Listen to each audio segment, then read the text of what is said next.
في حاجات بنسمعها مش لازم نصدقها، بس عمرنا ما بننساها. أنا مش من النوع اللي بيصدق أي حاجة. يعني لما سمعتهم بيتكلموا عن شقة الدور التالت ضحكت. قالوا فيها صوت بيطلع كل ليلة الساعة 2، صوت راجل بيغني بصوت حزين. أول ليلة قررت استنى واسمع الساعة 2 إلى 5 دقايق.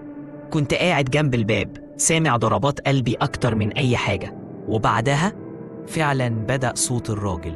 ما كانش صوت صراع ولا بكاء، كان صوت راجل كبير بيغني لحد بيحبه. الأغنية كانت قديمة، كلامها بسيط بس فيها حزن غريب. حسيت وأنا بسمعها إن قلبي بيتسحب. وقفة خفيفة، نبرة تساؤل. سألت البواب تاني يوم، قلت له هو في حد ساكن الشقة دي؟ قال لي لأ، من 10 سنين مقفولة.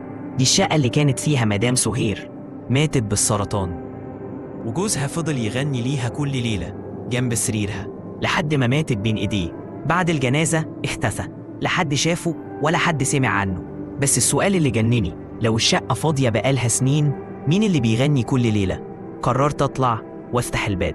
الباب ما كانش مقفول كويس. دخلت، ريحة قديمة كأن الزمن واقف جوه. الصالة فاضية، لكن جوه الأوضة لقيت كرسي خشب متخالك ومتعلق على الحيطة، صورة قديمة لراجل وست، والكرسي بيتحرك.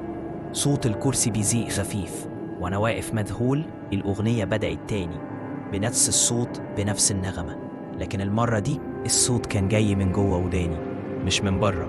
وقفة طويلة، صوت النفس يتقل شوية. من يومها أنا كل ليلة الساعة 2 بسمع الأغنية بس من جوه قلبي، كأني أنا اللي بقيت الراجل ده، وأنا اللي بقيت محبوس في الشقة دي. أوقات صوت بيبقى جواك مش حواليكم، وساعتها الهروب مستحيل. اشترك بقى وفعل الجرس واستنى اللي جاي، علشان اللي جاي يرعب أكتر.